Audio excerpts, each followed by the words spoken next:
Latest episode দেখুন একদম add free. এই তো আমরা চলে এসেছি। বাঁচা গেছে, তাড়াতাড়ি করো। নীলা সমানে তাড়া দিচ্ছে। শান কোথায়? আসছে ছোটকা, ডাক্তারবাবু আসছে। আরে এখনো শোনো না, আসছে? বলছি তুমি একটু ওদিকে চলো। হ্যাঁ কি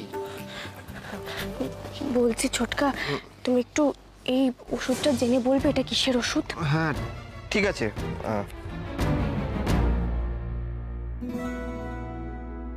এই তো এই তো দাদা ভাই এসে গেছে। এবার চলো চলো। তুমি কত দেরি করেছো বলো তো, এবার শিগগির চলো দাদা ভাই। আচ্ছা ঠিক আছে, এই তো এবারই বেরোবো আমরা। ওরা তর সইছে না, যা পেটুক হয়েছে চিকুটা। ওভাবে কেন বলছো ছোটকা? ওকে দেখেই তো বোঝা যায় ও কত খায়। আচ্ছা ঠিক আছে ঠিক আছে, আরে এবার বেরোনো যাক। চল চল। আবার কে? নীলা দেখছি। হ্যালো গৌরী, তুমি শিগগিরই চলে এসো। যদি সত্যিটা জানতে চাও তাহলে তুমি প্লিজ চলে এসো, আমার যে বড় বিপদ।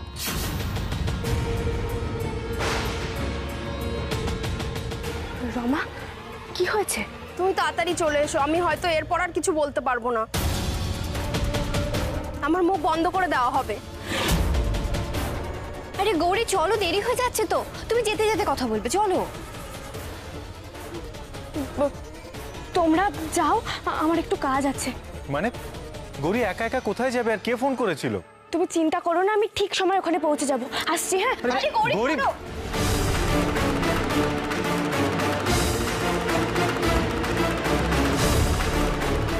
যাও যাও গৌরী, তোমার আর কোনো দিনও ঠিক সময় ফেরা হবে না।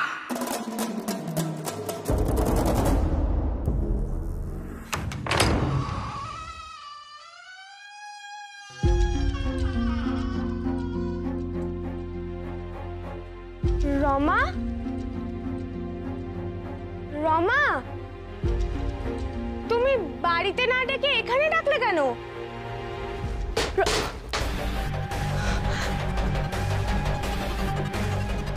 রমা, রমা,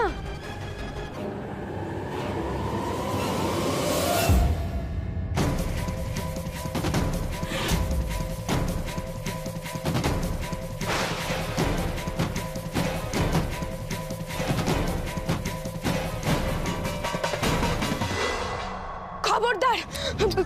কে কে তোমরা? হ্যাঁ কি চাও? তোর সত্যিটা জানার বড় ইচ্ছে না? রমার কাছ থেকে সব সত্যি জানবি? হ্যাঁ, বুঝতে পেরেছি, তোমরা রমার মুখ বন্ধ করার চেষ্টা করছিলে না। রমা, রমা তুমি ভয় পেও না, যেখানেই থাকো বেরিয়ে এসো, ভয় পেও না তুমি। তুই এত বোকা? হ্যাঁ, তোর মনে হয়েছে রমার বিপদে তোর সাহায্যের জন্য ডাকা হয়েছে, কিন্তু না, আসলে তোকে বিপদে ফেলার জন্য ডাকা হয়েছে। ইস, চোখের মাথায় কাউকে কিছু না বলে আসাটা উচিত হয়নি আমার। এটা যে একটা ফাঁদ, সেটা বুঝতেই পারিনি আমি। সব জানার চেষ্টা করার ফল এবার পাবি।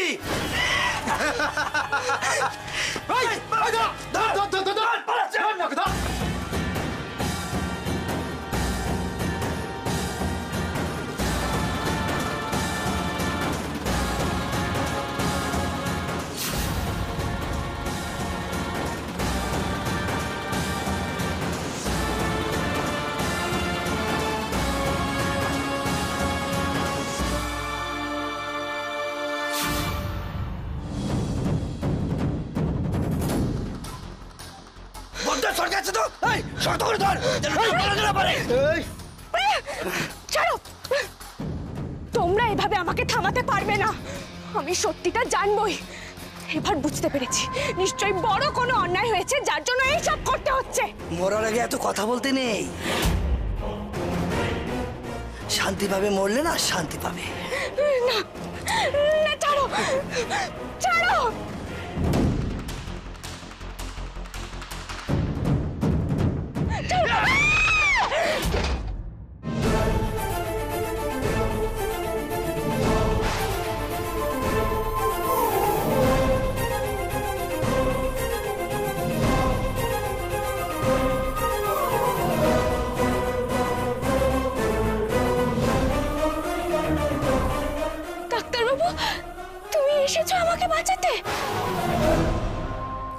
ভালো করে লাগাতো দেখি। একটা কাজ কর। এই জায়গাটা ওইটাই কাজ ওদিকে সারা। হ্যাঁ এই ছোটকা বলছি যে ভাই আর গৌরী কখন আসবে বলতো, দেরি হয়ে যাচ্ছে তো। আরে আমরা তো সবাই একসাথেই বাড়ির থেকে বেরোচ্ছিলাম, তো তখনই গৌরীর একটা ফোন এলো আর ও তাড়াহুড়ো করে বাড়ির থেকে বেরিয়ে গেল, আর ঈশান বাবাজি ওর পেছন পেছন চলে গেল, তাই দেরি হচ্ছে ওদের আসতে। সর্বনাশ, গৌরী না এলে কি করে হবে? আমি তো ওর কথা মতোই রূপমের বাবা মাকে ইনভাইট করে বসে আছি। পুরো প্ল্যানটা ভেস্তে যাবে। এই সুযোগ কি আর আমি সারা জীবনে পাবো? এসে গেছি। এই আয় পলা, কি রে, কেমন আছিস খুব তুই? ভালো আছি। এই বলছি রূপম দা কোথায় রে? ওকে তো দেখছি উইশ করতে হবে তো। আসছে আসছে, ও কেকটা নিয়ে আসছে। আচ্ছা, আর দাদা ভাই গৌরী ওদের তো দেখছি না। গৌরী একটুখানি বেরিয়েছিল, আর দাদা ভাইকে তো চিনিসই, ও গৌরীর পেছন পেছন চলে গেছে। বেশ আছে কিন্তু দুজনে। এমনিতে ঈশান গৌরীকে দেখলে একটু মুখ ভার করে ঘুরছে, কিন্তু যেই না চোখের আড়াল হয়েছে অমনি পেছন পেছন ঘুরছে। আরে একেই বলে গভীর প্রেম। এই তো এই তো রূপম দা এসে আরে তোর গেছে। কেক এসে গেছে রে। ওয়াও, এই তোমরা সবাই চলে এসেছো দেখছি। ঈশান আর গৌরীকে দেখছি না, ওরা কোথায়? ওরা চলে আসবে এক্ষুনি। ও তাহলে ওদের জন্য একটু ওয়েট করে যাই। ওরা ছাড়া তো আমার আর কেউ বাকি নেই আসবার। কেন, আমাদের কি ভুলে গেলে নাকি?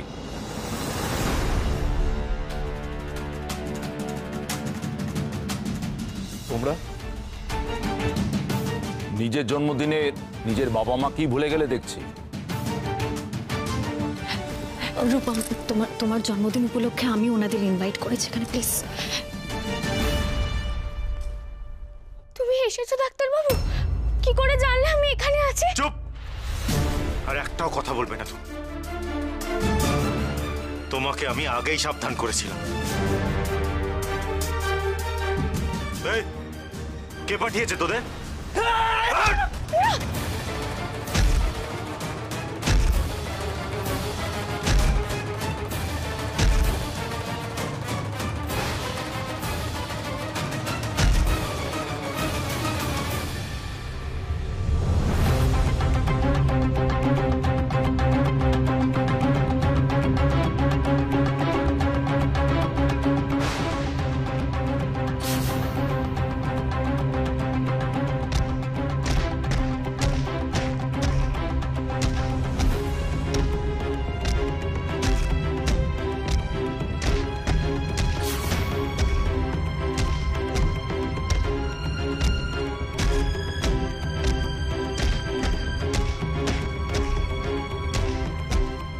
কে পাঠিয়েছে তাদের?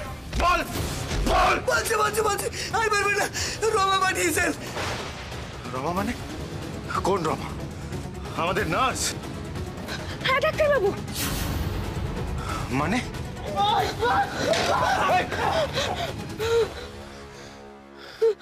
তুমি রমাকে কি করে চিনলে? তুমি কি এর মাঝে হসপিটালে গিয়েছিলে? আর রমাই বা তোমাকে মারার জন্য গুন্ডা কেন পাঠাবে? গৌরী, তুমি কি কিছু করেছো? বলছি আমি সব বলছি ডাক্তারবাবু, তুমি ঠান্ডা মাথায় আমার কথাটা শোনো। গৌরী, আমি কিন্তু কোনো রকম ঘোরানো পেঁচানো কথা শুনতে চাইছি না। যেটা ঘটেছে সেটা স্পষ্ট করে সত্যি কথা বলবে। দেখো ডাক্তারবাবু, অপারেশনের সময় তোমার যে ভুল হয়েছিল সেটার জন্য তুমি দায়ী নও। তুমি তো আর জেনে শুনে মাদক নাওনি। আমার সন্দেহ তোমার চায়ে মাদক মেশানো হয়েছিল। কি গৌরী, কি বলছো তুমি? চায়ে মাদক? হ্যাঁ ডাক্তারবাবু, রমা তোমার চায়ে মাদক মিশিয়েছিল। তোমার কোনো দোষ ছিল না গো। তুমি নিজেকে দোষী ভেবো না ডাক্তারবাবু এভাবে, আর মন ছোট করে ডাক্তারি করা ছেড়ে দিও না। তুমি একবার ভাবো তো, তুমি ডাক্তারি করা ছেড়ে দিলে কত মানুষ অসুবিধায় পড়বে। এর থেকে কি প্রমাণ হয় গৌরী? গরিব, আমার হাতে একজন ছেলে মারা গেছে। এর থেকে বড় সত্যি তো আর কিছু হতে পারে না। এবার সেটা কেন হয়েছে, কিভাবে হয়েছে, তাতে কি এসে যায়? গৌরী, অপরাধবোধ দিন রাত প্রতিটা মুহূর্ত আমাকে কুরে কুরে খাচ্ছে গৌরী। আর আর এই জন্যই না আমার মাথাটা ঠিকভাবে কাজ করছে না। আমার আমার ধারণা আমি আর কোনোদিনই স্বাভাবিক জীবনে ফিরতে পারবো না গৌরী। না ডাক্তারবাবু, তোমাকে স্বাভাবিক জীবনে ফিরতেই হবে, আবার রোগী দেখতে হবে। ভুলে যেও না, তুমি একজন ডাক্তার, সেবাই তোমার ধর্ম। আরে কিসের ডাক্তার গৌরী?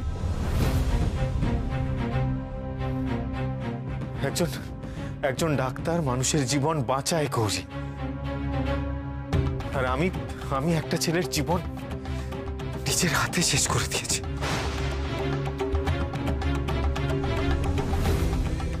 দেখো গৌরী, আমি তোমাকে অনুরোধ করছি, এই ডাক্তারি করো এই কথাটা আমাকে আর বলো না প্লিজ। এই মেন্টাল প্রেশারটা আমি আর নিতে চাইছি না গৌরী, প্লিজ প্লিজ বোঝার চেষ্টা করো। না ডাক্তারবাবু, আমি তোমার স্ত্রী। তুমি জেদের বসে ভুল সিদ্ধান্ত নিলে আমি 1000 বার বলবো, যা করতে হয় করবো আমি। কি আশ্চর্য গৌরী, এটা সম্পূর্ণ আমার ব্যক্তিগত ব্যাপার, তুমি বুঝবে না। আর যেটা বুঝবে না তা নিয়ে শুধু শুধু তর্ক কেন করছো? আমি সবটাই বুঝতে পারছি ডাক্তারবাবু, এই সব কিছু তোমার জেদ। তুমি বলো না, তুমি কি ওই ছেলেটাকে আর দেখতে পাচ্ছ? তোমার চেম্বারে বসতে কিসের অসুবিধা হচ্ছে? আসলে তুমি নিজেই নিজের থেকে পালিয়ে যাচ্ছ। আমি তোমাকে সাহসী ভাবতাম ডাক্তারবাবু, কিন্তু তুমি যে এত ভীতু হয়ে যাচ্ছ সেটা তো বুঝতে পারিনি। গৌরী, দেখো গৌরী, আমি অকারণ কোনো খারাপ কথা বলে আর অশান্তি বাড়াতে চাইছি না, কিন্তু তোমাকেও সেটা বুঝতে হবে। শোনো গৌরী, দিদির বাড়িতে সবাই আমাদের জন্য অপেক্ষা করছে, ওখানে চলো। আর একটা কথা, আমি চাই না এই নিয়ে আর কোনো ফার্দার ঝামেলা তুমি করো। মানে? রমা যদি কোনো অন্যায় করেও থাকে গৌরী, আমি চাই না তার মধ্যে তুমি নিজেকে জড়াও। এবার এসো।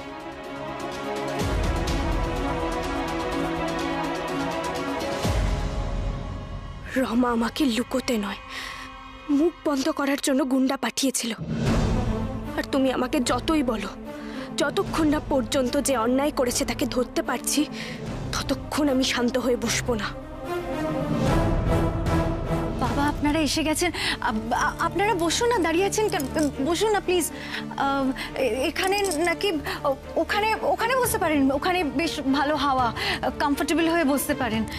আর কি খাবেন আপনারা? আপনাদের তো সুগার নেই, তাই তার জন্য মানে কোনো কিছু খাওয়াতে অসুবিধা নেই। তবে আপনারা যেটা বলবেন আমি সেটারই ব্যবস্থা করব। ঠিক আছে, এত ব্যস্ত হতে হবে না। এই রে, এনারা দুজন এলেই তো কোনো না কোনো ঝামেলা বাঁধে। আজকের দিনে আর যেন কোনো গোলমাল না হয়। আমি তো বুঝতেই পারছি না নীলা যে শ্বশুর শাশুড়িকে ইনভাইট করেছে কেন। এমা, আপনারা দাঁড়িয়ে আছেন কেন? প্লিজ বসুন না। আমি বরং এক কাজ করি, আপনাদের জন্য শরবত নিয়ে আসি। দাঁড়াও, আমাদের ছেলের জন্মদিন, আমাদেরই অতিথির মতন আসতে হবে, বসতে হবে, খেতেও হবে। বাবা মা হিসাবে এর থেকে বড় অপমান আর কিছু হতে পারে না। নেহাতি ছেলের জন্মদিন, তাছাড়া ওর মাও জোর করলো, তাই এলাম। আমরা আমাদের গিফটটা দিয়ে চলে যাব। বলতে বাধ্য হচ্ছি, তোমরা আমাদের সাথে অতিথির মতো ব্যবহার করেছো বলেই আজকে তোমাদেরকে এখানে এইভাবে আসতে হয়েছে। নীলা তোমাদেরকে ডেকেছে আর তোমরা এখানে এসছো। আমি আর কোনো রকমের বাকবিতণ্ডা চাই না। বাহ রূপম, তোর বউ তো তোকে খুব ভালো ট্রেনিং দিয়েছে রে। এতদিন পরে বাবা মার সাথে দেখা হলো, কোথায় দুটো ভালো ভালো কথা বলবি। তা না করে তুই সমানে বাবা মার মুখের সামনে চোপা করে যাচ্ছিস। শোনো, ভালো করে শোনো, তুমি তো অপমানিত হওয়ার জন্যই ওদেরকে এখানে ডেকেছো, তাই না?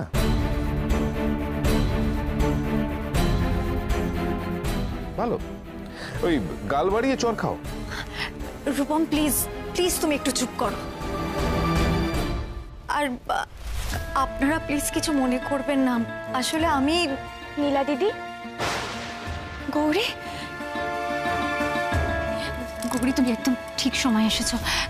কিছুক্ষণের মধ্যেই রূপমের সঙ্গে ওর বাবা মায়ের ঝামেলা বাঁধবে। তুমি প্লিজ কিছু একটা করো, প্লিজ সামলাও, প্লিজ কিছু একটা করো।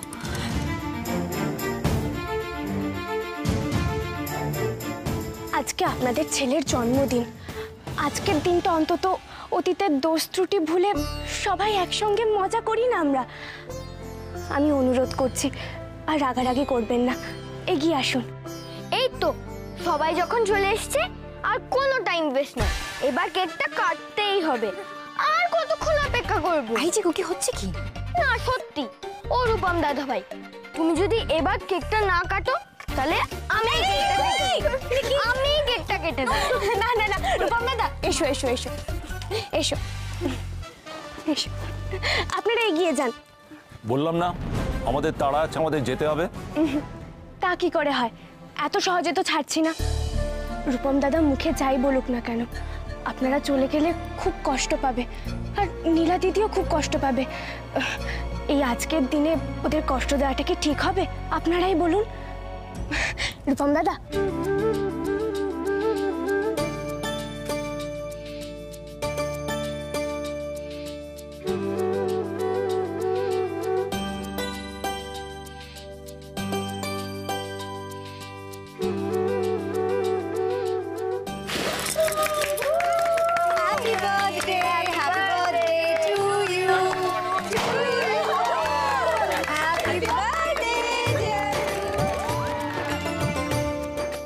আগে বাবা মাকে খাও।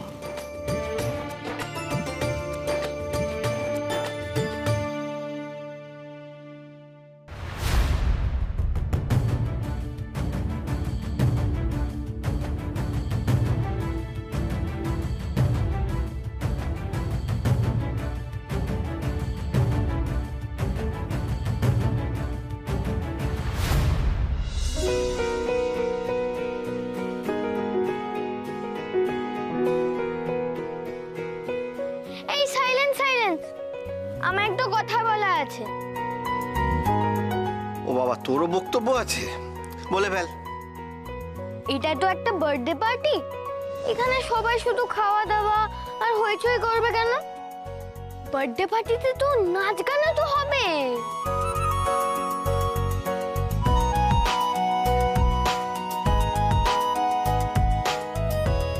ঠিক ঠিক ঠিক, একদম ঠিক কথা বলেছি চিকু বাবু, আমি এক্ষুনি ব্যবস্থা করছি। একদম।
तेरा कानून दूंगा ना करना तो आज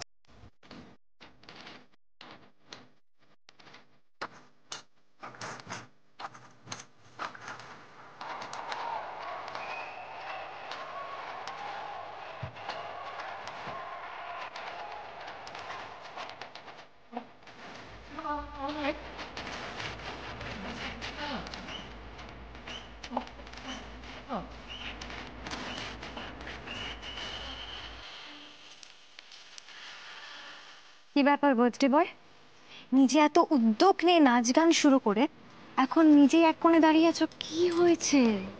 যেচে অপমানিত হতে হলো তো? কি দরকার ছিল ওদেরকে এখানে ডাকার? তুমি তো জানো ওরা তোমাকে পছন্দ করে না নীলা। যেচে এইভাবে অশান্তি ডাকার কোনো মানে হয়? মম প্লিজ, কি করছোটা কি আস্তে বলো, ওনারা শুনতে পাবেন তো।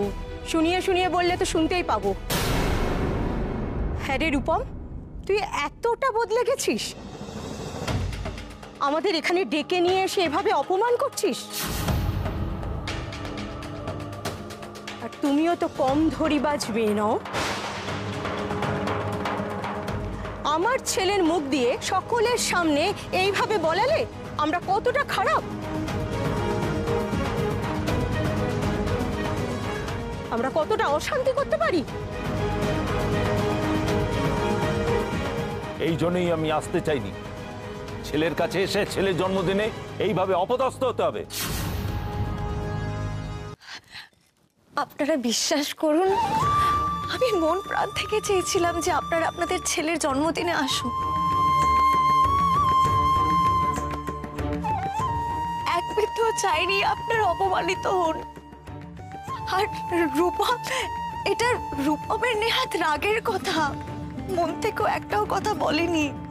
আমার ছেলেকে যখন আমার কাছ থেকে কেড়ে নিয়েছো তখন না এসব জন্মদিন এগুলোর কোনো মানে রাখে না। তুমি সবকিছুর জন্য দায়ী, বুঝলে? আর এখন সাফাই গাইছো। এসব আপনারা কি বলছেন? আপনারা তো নিজেরাই পছন্দ করে দেখে শুনে নীলা দিদির সঙ্গে রূপম দাদার বিয়ে দিতে চেয়েছিলেন। আর এমনটা তো নয় যে ওরা বাড়ির অমতে গিয়ে ভালোবেসে বিয়ে করেছে। বা গৌরী প্লিজ কি। নীলা দিদি, আজ আমাকে বলতে দাও। বা আমাদের মতো ঘটনাচক্রে বিয়ে হয়েছে এমনটা তো নয়। তাহলে কেন নীলা দিদিকে সহ্য করতে পারেন না আপনারা? কেন ওকে ধরিবাজ বলছেন? আমি ওকে সহ্য করতে পারি না, তার যথেষ্ট কারণ আছে। যে মেয়ে বাড়ির লোকের আপত্তি সত্ত্বেও হবু বরের সাথে দেখা করতে গিয়ে বিয়ের আগের দিন দুর্ঘটনা ঘটায়, বিপদে পড়ে, শরীরে খুঁত হয়, একটা কুতলা মেয়ের সাথে তো আমি আমার ছেলের বিয়ে দিতে পারি না।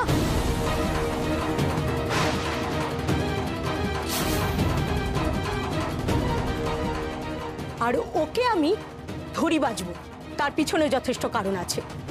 ও আমার ছেলের মাথাটাকে এমন ভাবে খেয়েছে, আমার ছেলে আমাদের আপত্তি সত্ত্বেও ওকে বিয়ে করে আমাদের থেকে আলাদা হয়ে গেছে।